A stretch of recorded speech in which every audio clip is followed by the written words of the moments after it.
Hello mga kabarya, welcome again dito sa channel natin, Altcoins PH1611. Now, usapang maliit na barya pa rin tayo. So, ito yung barya na hawak natin. So, ito yung 25 centimo na 1991. So, maliit lang tong baryang ito. So, small type. At ito yung bibigyan natin ng value update sa ngayon. So again, 25 centavo na 1991. Maraming salamat pala sa mga bago nating subscribers at welcome dito sa channel natin, Altcoins PH1611. Now, dito tayo sa source natin na may update. Kunti lang yung may update sa source nito. So dito muna tayo kay in.numista.com. So, small type na 25 centavo na 1991. 1991 to 1994, itong klaseng barya na na-produce. Ito yung pinakauna na 1991. So, try natin tingnan dito kay in.numista.com. 1991, ito yon 26%. So, marami na na-produce. Walang mintage na recorded, pero base sa frequency, 26% marami.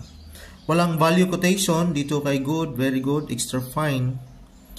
Dito sa very fine meron 14 pesos at saka extra fine 14. Almost uncirculated 24. Uncirculated naman niya is 49. Ito yung value appraisal sa ganitong klaseng barya.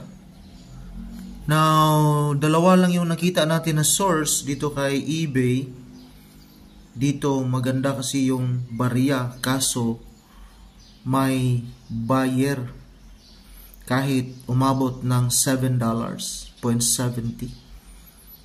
So, ito yung barya niya, 25 centimo. Sold out na po yung baryang ito.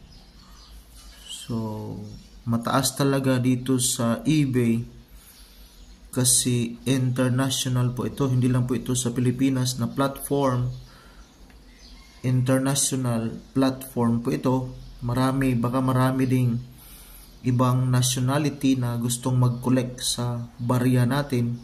So, yun, may buyer, $7.70. So, small type po ito. Ito yung barya natin, pero yung hawak nating barya ay common po ito. So, at saka not in good condition yung barya po natin. Yan lang po. Maraming salamat and just keep on watching sa mga videos po natin. God bless us all.